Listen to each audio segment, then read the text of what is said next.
Attention, everybody. The views and opinions expressed on this show are not necessarily those of Axe Ministry, Axe Media Group, and or their affiliate and subordinate ministries and or nonprofits. This is for Duke. I've a taste for danger. I'm just a pawn of chance. I love to see the mystery and find temptation in your stolen glance. I met you, a stranger.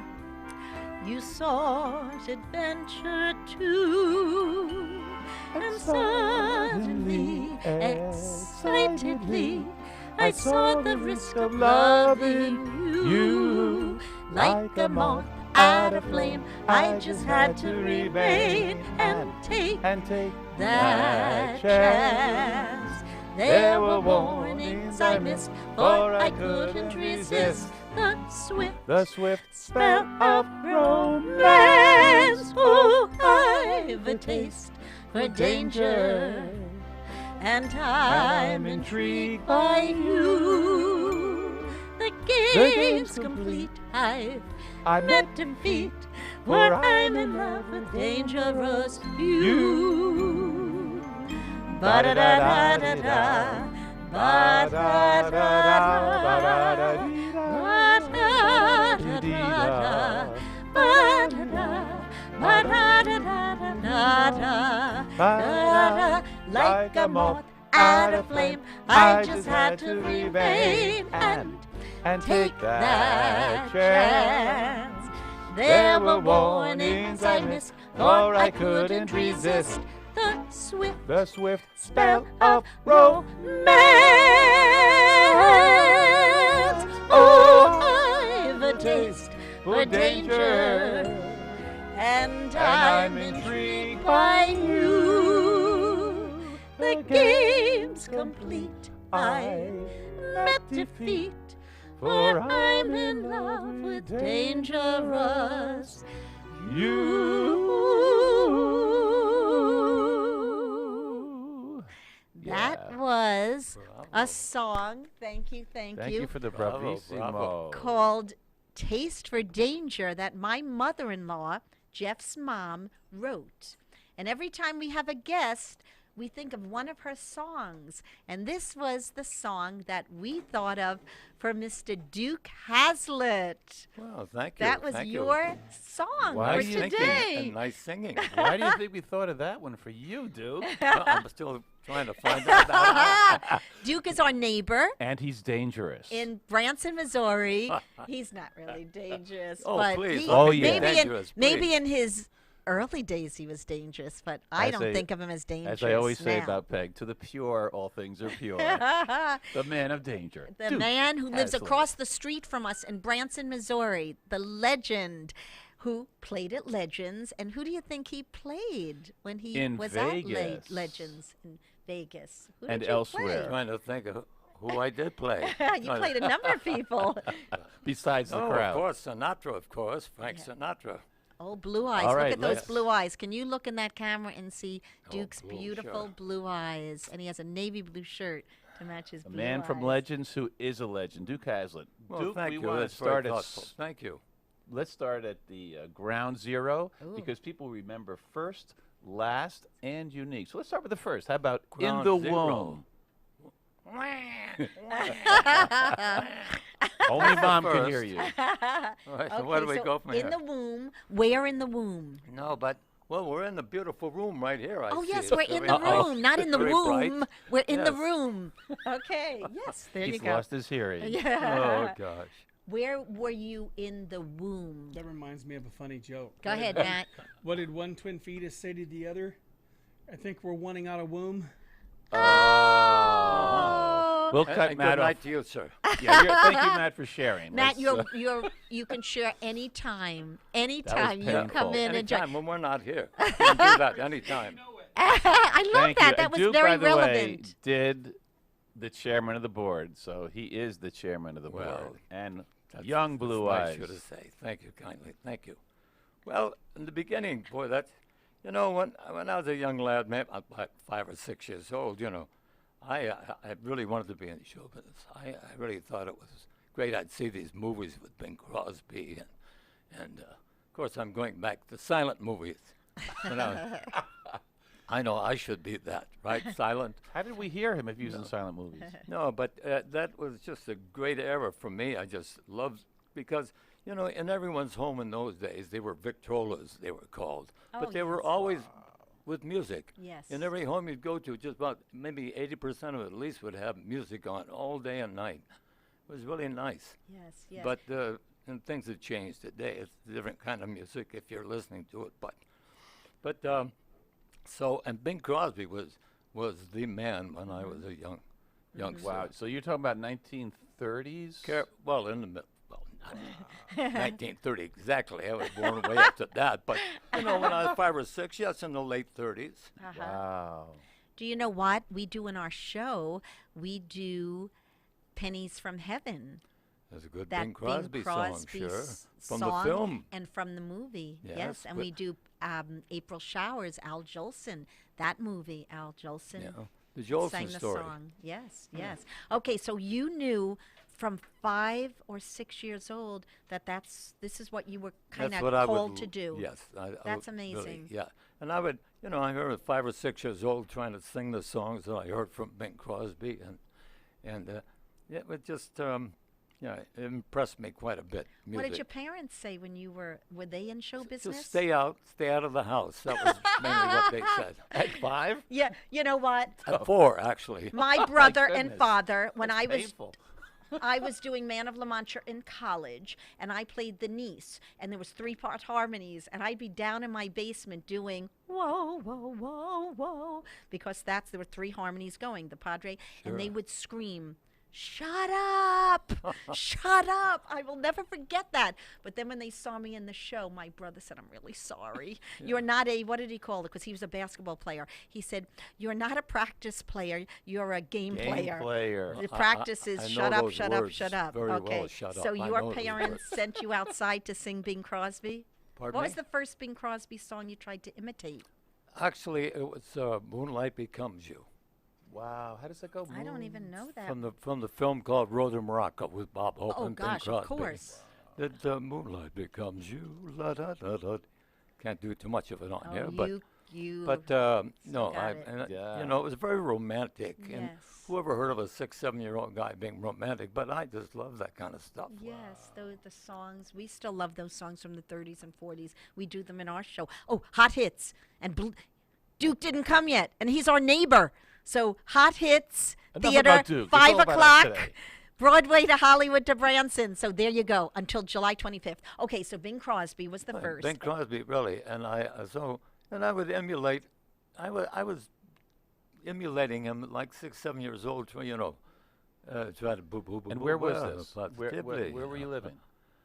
I wasn't at that time. Where were you existing? No, I was in Los Angeles. I grew up in Los Angeles. In that On the area, street because your California. parents kicked you out. Well, really, I was on the street a lot. Really, going to the shows, you know, staying for 2 or 3, you know, seeing the movie over and over again. Of course, it was only a nickel then. That's right. Yes, yes, yes. But then I when I got a little older, I started. There was a group that was auditioning for singers, and it was called the Mitchell Boy Choir. Okay. And the Mitchell Boy Choir, you were like 10, started around 10 years old, and I think when you're about 14 or 15, you were out of there. It's too old. Okay. But we did radio. Wow. We did. How did you find out about the audition? Well, a fella in my class in the 4th grade called Larry Williams, he was in the Mitchell Boy Choir. Okay. And he said, you know, I know you like this kind of thing, and they're going to be auditioning for some new boys for the choir. So I went over and auditioned and barely made it, but I Got in. I How got many in the were choir. in? Was it a big choir or small? No, it was probably about 15. Oh boy, then it Oh, was boy, hard to yes, get all in. boys. Oh boy, oh And boy, did you all sing boys with choir. a musical backup or a cappella? Well, no, we sang with music. It depended on what kind of show we did because, like I said, we did radio. And radio shows then, they always had bands, large Yes. orchestras Yes, in yes, radio. yes. And of course, back then it was all live music. You didn't have tracks. Oh no, No, no they tracks. didn't know how to make tracks. That wasn't Yeah. advanced Yeah. enough And yet. so that was interesting. We did a lot of shows. In fact, we did a show that Al Jolson was on. In fact, we did the film called what was it with Al Jolson? The jazz singer? The jazz singer. Was that it? No, Um, no, it was with Larry April Shower- Parks. April Showers. No, I'm sorry. Oh, I know. With Larry Parks. I want to say Anniversary, but Yes, yes. not it. Oh, so you got to do a film? Yes, oh yes, we did As the film. boys' choir. Wow. Yeah, and we did Going My Way with Bing.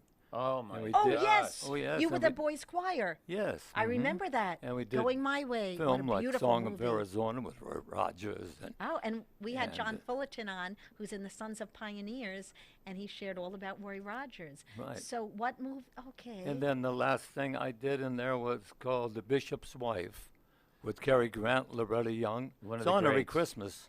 oh, that I was keep a seeing it beautiful over and over. It's movie. nice, you know. Of course, if you blink, you know, you don't see me. But Yes, but I'm going to watch that movie again. gonna watch and it again, look too. For You won't blink. And we will not blink. So the Bishop's Wife. Yeah. Did you? So did you film for a day, or did you film we for how were- many? this is 1947 or 8. Remember those? You don't remember those times, but they did have. That was a year, 47, 48, and I think we were there probably a week or 10 Oh, days. goodness! And do you remember what songs? Yeah, well, we did. One of them was, "Sing to God in hymns of gladness, ye." I can't remember the words. It's only been 70 years ago. Yeah. Oh my know. gosh. But Going we My did Way that. was a beautiful. I remember Yeah. the boys' choir in that one. So that's kind of like your entertainment womb. What'd you do? Well, I learned a lot of things. Yeah. I mean, music. I learned to read it, and Absolutely. I was singing. Choirs. I was the third. I wasn't the highest. The 1, 2, and 3 they had. Right. And I was the Middle lowest. harmony. You know, in harmony, I was the lowest of the singers. When did And your I don't voice mean that change? demeaningly.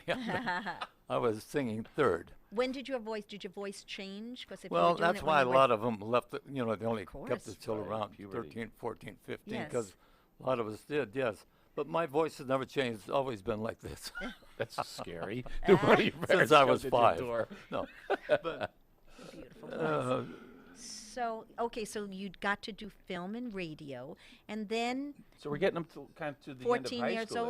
old, did you go to a regular high school? no, we went to a school called Hollywood Professional School. Of course. You know that one? Huh? Of And that- course. we Didn't were Debbie out- Reynolds go there? Yes, Debbie Reynolds and Donald O'Connor, Oh, and what you yes. said was in that Bing Crosby movie, Pennies from Heaven. Yeah. He was Yes. in that. Did I you know Donald- them? Did you know Donald. them? Did you grow up with Well, them? no, I didn't. He was a bit older than I. But But a lot of them, like Well, I know you knew Debbie Reynolds because you well, performed with like her. John Smith from Lariat, the actor John Smith, he was there, and Steve Rossi, Oh yes. he was in the head of the Letterman. yes, You know, that's absolutely. they've been a success for about 5 decades. oh my now, word. 6 decades. Yes. Yeah, I Well, that's a remember them. school that still a is great- kind of a famous high school where it's a breeding ground for entertainers.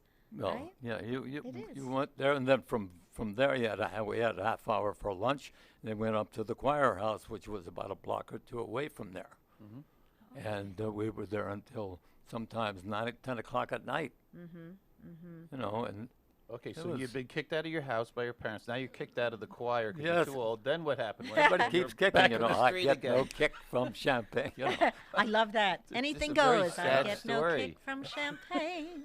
Right? anything go in olden days. Does it get worse? It gets yes, definitely. But then I went back to high school but I when I was a few years before that, my brother and I were very very close, even though he was like 5 or 6 years older. But he loved Sinatra. Back in 41, 42, I mean, he would sit there and play him over and over and over. And at that, I think he was about 15 or 16, and I was about 10 or 11, whatever. And he would just love Sinatra and try to emulate him. Okay. And he did very, very good at that. And when in high school, he would do what they called assemblies. Yes. And that's when, he entertained your fellow schoolmates, and he always got, they all loved him because Sinatra was the man then in the 40s. So your brother was the one who first started doing Sinatra. Well, that's what I was driving to, is that I actually was emulating my brother. Interesting. There you go. Because I wanted to be Interesting. like him because everybody Yes. liked him, and Yes. and I wanted to. You were the baby, like Jeff was the baby. He had an older You were- brother. You were a baby. He was a baby once. Still am. Still is. I'm a That's mama's great. boy. The back in youngest, day. I'm the oldest. They say that's Yes, the best oh. match. Oldest daughter, youngest son. I get He the loves to smackdown. play. I'm like, okay, here we go. But So that was it. Just so I started emulating my brother because he was very successful at that. People liked him, and any parties or anything he was invited to, and of course I tried to run with him, but being 5 or 6 years older, they didn't want me around. Who wants course a not. 16-year-old doesn't want a 10-year-old No, around? I get it. But so that's how I actually started doing the Sinatra thing, because my forte, if I may be so bold, was Bing Crosby, because that was who I really admired. Interesting. Now, what songs did you first start singing of Frank Sinatra? Because he's had such a long career, And like where you've did had. you- Well, And where did you whatever my start? brother, like, I'll never smile again. That, Okay, that was one of his that was early with Tommy ones. Dorsey, sure. Yes, Wow. the So, band. but when did you start actually? You were imitating your brother, but when did you start performing them in public? Well,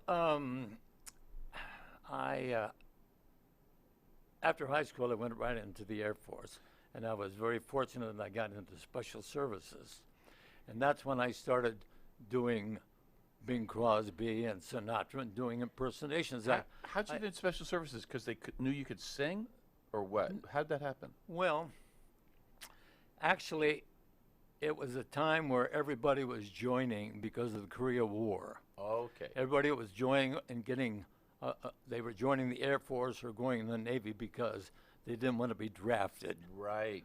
So I went into the Air Force, and Smart. and they really, you put down what you wanted to do and wanted Okay. to do while you were in the Air Force, but they didn't care because they had so many people, and we lived in tents as opposed to buildings. We didn't even get a uniform till about a month or two.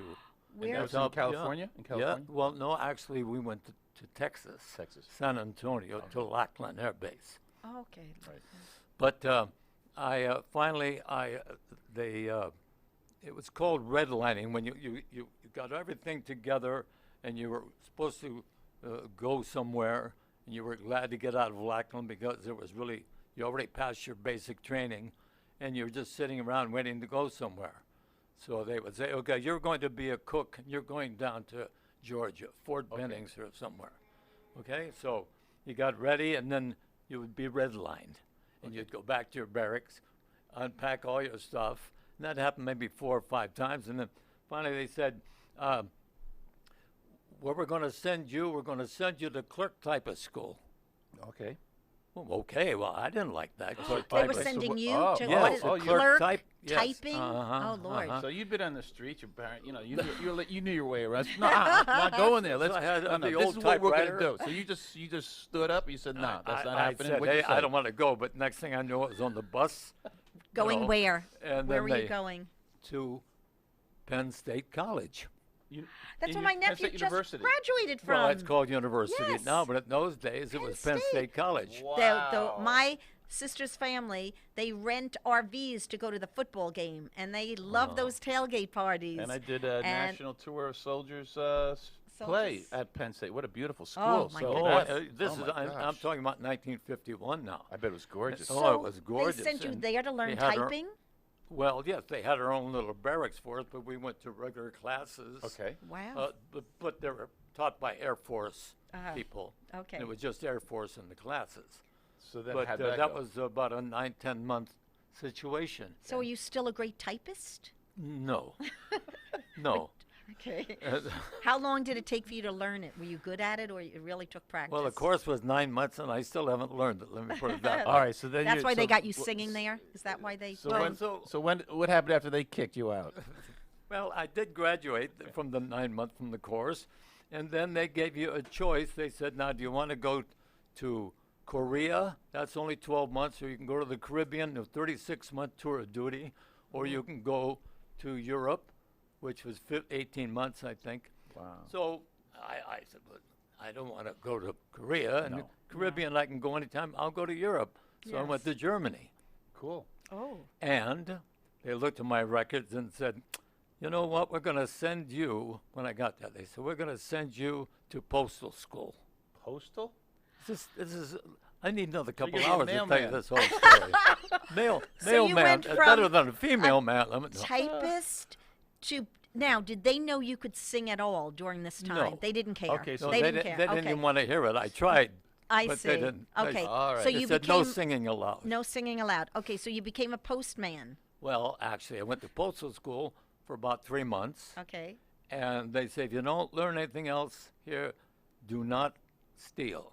That was their main. Well, we know you have Well, integrity. no, I meant with everybody because there was ways that if you were in the postal that you could put your name over the name Yeah. of where something was going that was highly insured.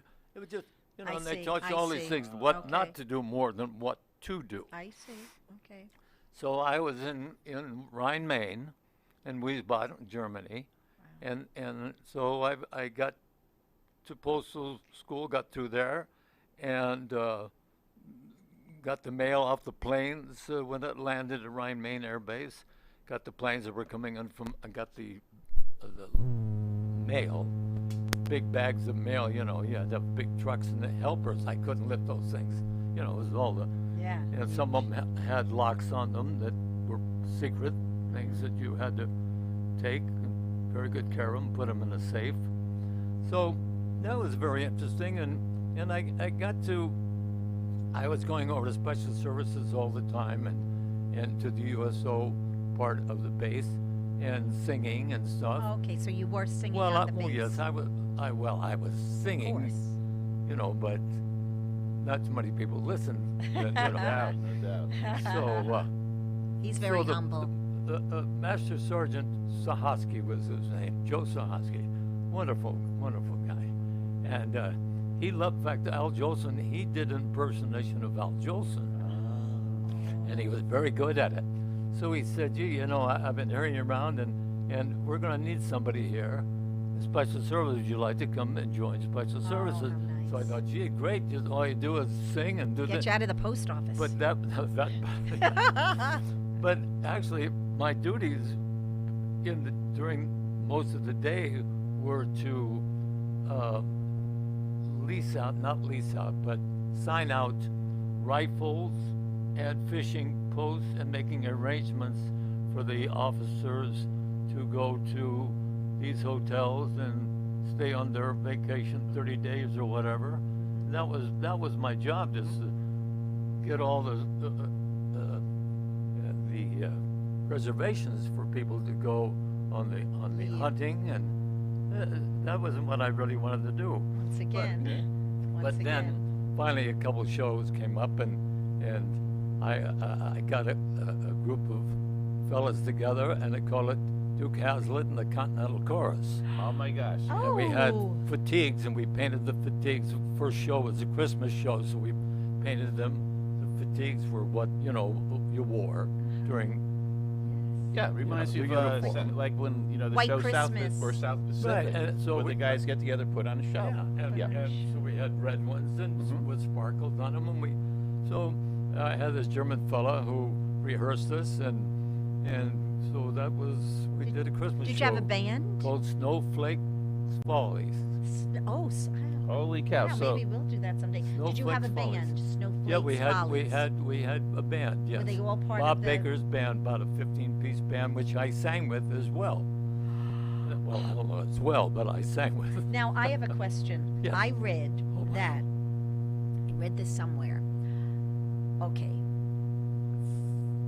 Frank Sinatra and Tony Curtis and Ava Gardner were coming to a show, Oh boy. and they did not show up. yeah, tell us the story. And then someone else was called in to replace them. How did you know I that? just, Don't worry about it. I'm ex-Catholic schoolgirl. I do my research. That was in, I think, around December of '51, around the Christmas time, and Ava Gardner and Frank Sinatra had just been married, and they were on their honeymoon. Okay. And a fellow named Jack Haskell put a show together with Frank Sinatra, Ava Gardner, Tony Curtis, Janet Leigh. They were married, right, Janet and Yes, Tony? they were married then, and they were going to do shows for the Troops. for the troops. Thank USO. you. Yeah, and they were leaving England and coming to Rhine Main Air Base to do a show for us. That was great. So I was the MC and would introduce them and so they were to be there, and the show was to start like at 7 o'clock. No one showed. Nobody None of showed. No, no plane landed there. We were right by the airfield there, of course. Maybe a 5-minute, 10-minute ride. This auditorium was for them to get off the plane and get over to the auditorium. But nobody showed, and here it was about half hour, 45 minutes, and of course the airmen were all stomping their feet. So Yes. that's when I started doing my own little Show. act. Yeah, you I had to was fill doing in. The fill in is right, So I was doing my Jimmy Cagney impressions, and stuff, and you can always tell a guy that does good impersonations because he always says who he's going to do before he does it. So I'm going to do Jimmy Cagney, right? Everybody, killed in my those days, everybody did impersonations, Yeah. especially of James Okay. Cagney. That kind of thing. That's And then, fun. or Jimmy Stewart and all that. Our people are right, Jimmy. Yeah. That's- So I then finally I got a note sent out to me that they were here, but Frank Sinatra and Ava Gardner did not show. So Janet Leigh and Tony Curtis were Yes, there. and there was a singer, and shame on me because she was very, very good, and I'll hope to think of it before this little tete-a-tete is over here. But that was that show, and that's So Wow. do you remember, did you do Frank Sinatra songs? yes, That I night, did. yeah. What so he was you going to do, actually- you ended up doing? Well, actually, I Did they really know that didn't- you were I not wasn't Frank? part of their show. Right, Because right. they had their own show. I Yes. was only pre Yes. doing pre-show. But 45 minutes of pre-show is a long show. Well, yeah, I As know. you're waiting.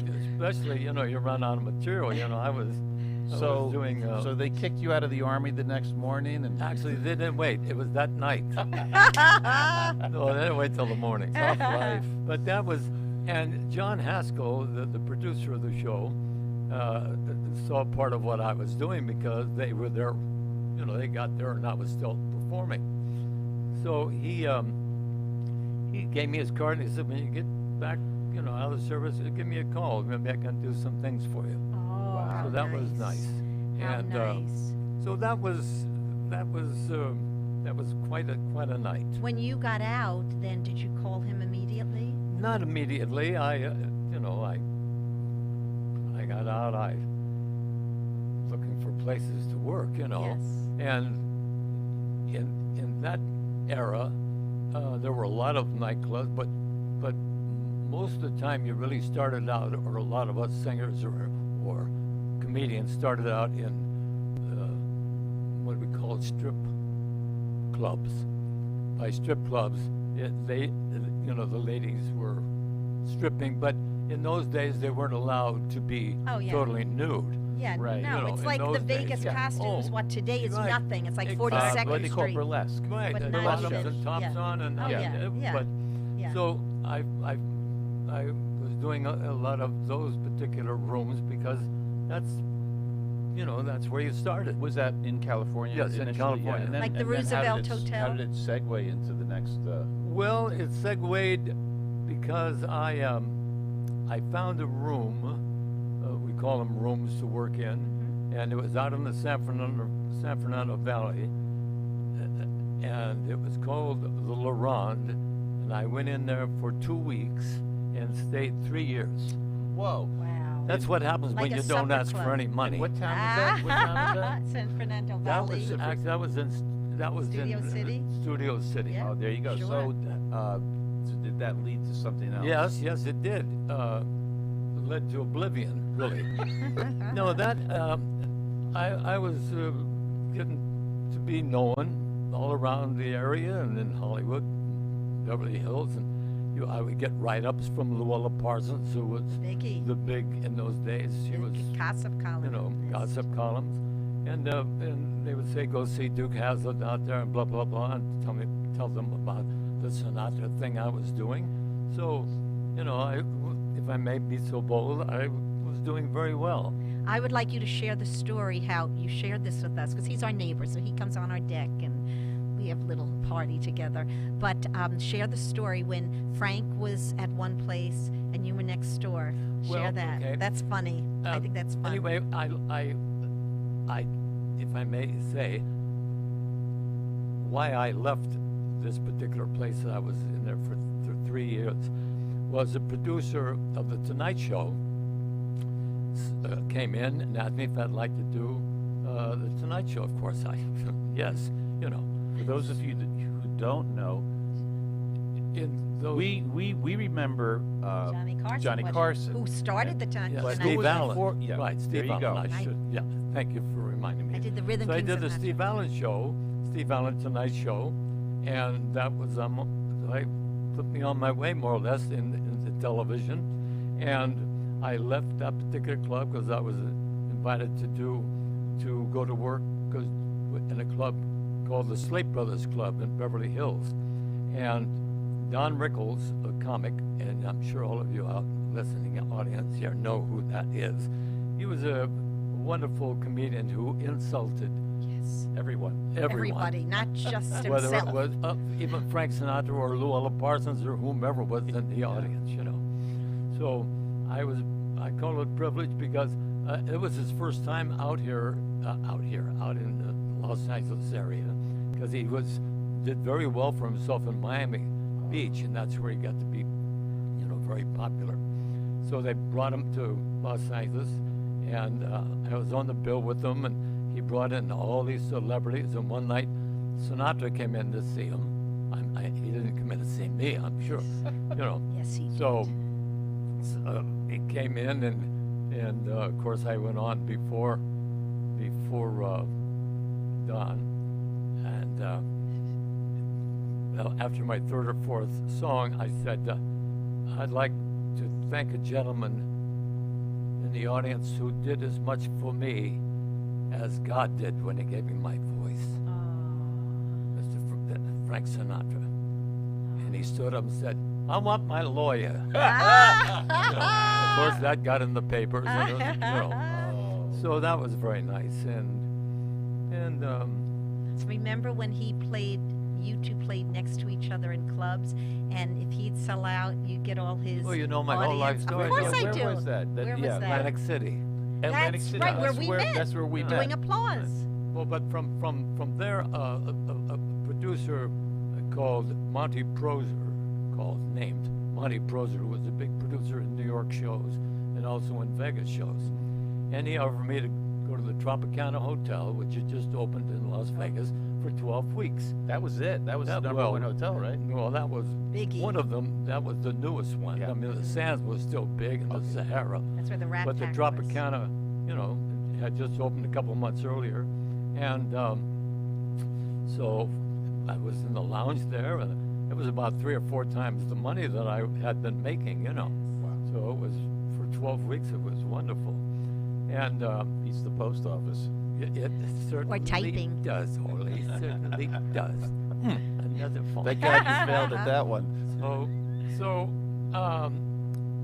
that was the beginning of being on the road for me. Yes. And from there I went to Chicago, and from Chicago I went to New York, and then Atlantic City.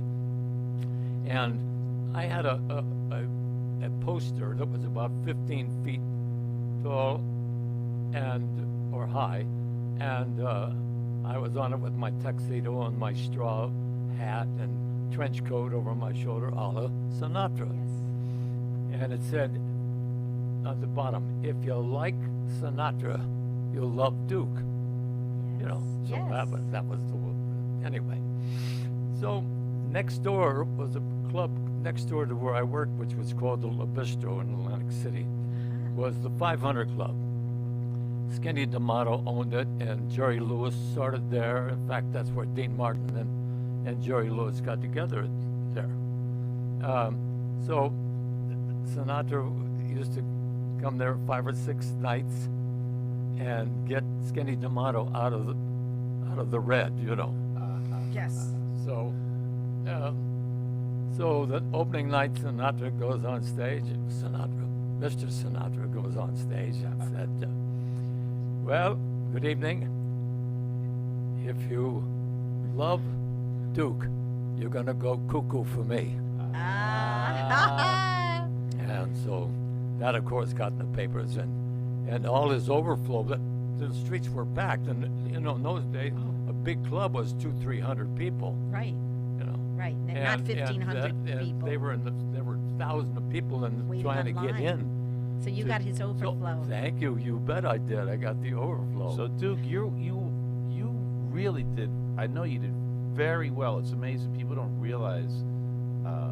I mean, You've had a long career. You look like Frank Sinatra, and I know. We saw strangely you. enough, because and you know way better than we do that he was a complicated person, Frank Sinatra, and people loved him, hated him, and everything in between.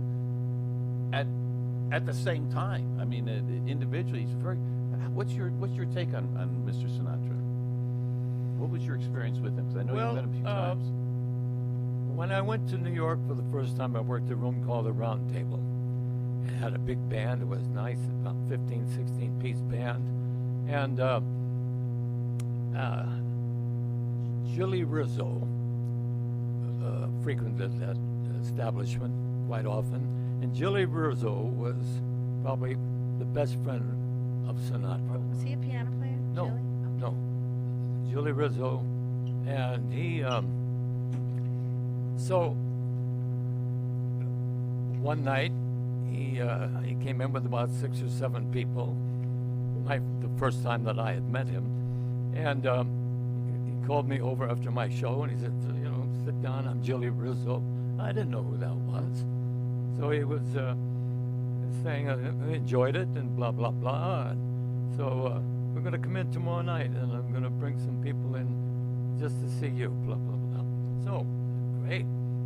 So the next day he came in, and I had asked around. I said, this fellow's really been very nice to me. Sat and talked to me in between shows here and asking me all kinds of questions. And so I said, well, that's Sinatra's right-hand man, Julie Rizzo. I said, really? Okay. So the next day, the next evening he came in, he brought in Ava Gardner. And she was pleasant. I mean, she didn't, there was no hugs or no, gee, you're fantastic. She was very nice. And that was it. Mickey Rooney. We worked with Mickey. Go ahead. Really? Yeah. Yes. So from then on, I was there for, I was there about 8 weeks, and he was in at least 10 times, once or twice a week. And so I became good acquaintances with him. Not friends, but good acquaintances. And that's what really put me in what I call, in favor of Sinatra. Because Julie told him about me, and I was trying to, Sinatra was, very outgoing, if I may be so bold, ring a ding ding, this and that. But when I would talk to these people, I wouldn't be a wise guy, because you didn't want to be a wise guy because or act like a wise guy if you were not one, because Yes. there were a lot of Yes. what we called wise guys around. Yes. You didn't Yeah, want you to had to be very misrepresent careful. yourself. Thanks from Staten Absolutely. Island. So So she mine knows was about always wise. Mr. Rizzo. I never called, Yes. Yes. Absolutely. You knew. Julie, I was always Mr. Rizzo or Mr. that people Show was respect. introduced to. And, but Sinatra, we met maybe 15 times during my career. He was always very, very nice to me. And Julie was the one, he'd call me and say, listen, Frank's going to have a dinner tonight, and he's going to do this and that. I want you to go over and say hello, come over and say hello to him. Okay. I was working a hotel in Vegas called it's the Stratosphere now. That's where we got married. Really? Yes, because my brother You and sure we don't sister-in-law know each lived other there. from before this? Yeah, we might have been crossing paths. Because it was Vegas World before that, and I was there for about Yes. 2.5 years. Did you intro Debbie Reynolds act there? Where did you? No, Debbie Reynolds. After I left there in about I think around 90, and Debbie opened up I think around 92, Okay. and I went to her hotel. Yeah, there. 'cause we saw Debbie in But Night with the Sun. but he was the one that would say, "Go say hello." I'd say, "I don't want to bother him." He'd say, "Go over and say hello to the." Call him the old man. He'd go say hello to the old man. And how did he And I would- respond? Well, I would never say old man. Of course not. You don't especially call Sinatra, anyone old you know. I'm man. sure he didn't say I hello, would old walk man. up to Blue him eyes. and say, "Excuse me, he's interrupting at dinner." Mr. Rizzo asked me if I would say hello, and I would, of course, I enjoy doing that. And I just want to say hello to you this evening. And he'd say, "Well, thank you very much. How are things?" And blah blah blah for maybe 30 seconds, and that would be it. I didn't overstay my stay. Yes. I knew not to do that, you know. Yes, yes. What was your favorite song you've sung as Frank Sinatra? What's your favorite Why would one? you ask that? Because you know, there's so many beautiful I ones. know that there's so many songs that three. were of my favorite of Sinatra's, you know. And I think my favorites were the ones that I got the most applause on. Of course. There you go. And you know, people say, "What was your favorite course. city?" And I'd say, "Where I went over very well, you know, where I Absolutely. was Yes, where you're success, loved. you know." Where you're loved. When I right? worked Lubbock, Nevada, nobody cared for me, you know. So I I've didn't never like that heard of place, you Lubbock. know. I I didn't- didn't, Hated just making it Nevada. up as Oh I my go. gosh. Okay, see, So- there you go. So that was Yeah. that was So you were doing Atlantic City early. We worked together in 1988 in Atlantic City. yeah. But There's a you few were- decades few earlier, decades. 19. Let's hear your Yeah. greatest moment in the Theater. entertainment. Greater moment is this right here. Oh, I you're love good. that. You're good. Is he still a charmer or Oh what? my goodness. The charm He of is me still- is No longer they. comparable to. What are they? We swoon? saw Duke a few years ago and he was still fabulous in Peg Branson. swoon right Yeah, now. I in wasn't Branson. singing. I was just walking around. He was singing. Okay, parting. It's over. It's never over No, it's until it's not, over. not over. But Even when parting it's words. over, it's not over. It's not Okay, over. Matt words said of you need wisdom parting from- words. What? Yes. Yeah, from young blue eyes. Little words of wisdom. From What do you, you learn Duke. from this Oh. life? Very interesting life, Duke. It really- you it weren't really- a postman. You weren't an typist. accountant. And you were a singer your whole life. And you still tell stayed us what with you learned it. here. Well, you survived it. I say thank you, Lord. Amen. Really. Yes. Because in that time, I was the only one emulating or impersonating Sinatra. Now, you go online and you see a minimum 1,500 Like Elvis. or that have Rack Pat shows like I did. Yes. We opened the Sands Hotel, and the day that Sinatra died, we opened there in Atlantic City, May 14th, 1998. That must We be opened my that first must time have- at the Sands Hotel in Atlantic City, and that's what happened. That's a moment. I'm still kicking and not doing too much singing, but I just had a heck of a run. Thank you, Lord. Amen. Yes. Amen. Grateful we're all still here. What's your next We're all chapter? still here. I haven't gotten to that yet. Out on our deck for a nice That's salmon right. dinner. Right. We have to have Matt come over too. Thank you, Lord. Thank you, Lord. That's what we're all still here. It's not over yet. That's our lesson for today. What's your lesson, Peg? It's never too late. That's my word for the day. But guess what also is a word for the day? We just read knowledge of witty inventions. Always, if we have to reinvent ourselves, always evolving, always growing. It was in Proverbs 8. Knowledge of witty inventions, meaning God is such a creative God. We can still keep creating because we're still here. And it's, you know what, your life tells me, be instant, in season, and out. Duke said When you had an yes. opportunity, you were ready. Because you were doing it since 5 years old. You followed your bliss, and you're still doing it. From postal worker to Sinatra. No, Come on. to what, you typist kidding me? to Sinatra. So Postal thank you, worker. Duke. Thank our you both neighbor. for inviting me. I'm so glad he's here. Thank you all. Open-ended. Come see Hot Hits Theater, 5 o'clock till July 5th, Thursday, Friday, Saturday. Broadway to Hollywood to Branson. July 25th. Thank you, Matt. Starring Peggy Lee Brennan. But wait a minute here. Wait a minute. I'm only up to 27 years old. I've got another 50 years to talk to you about. Wait a minute. There you, we have to have him back 3 more times. There you go. Have a great day. God bless. Thank you.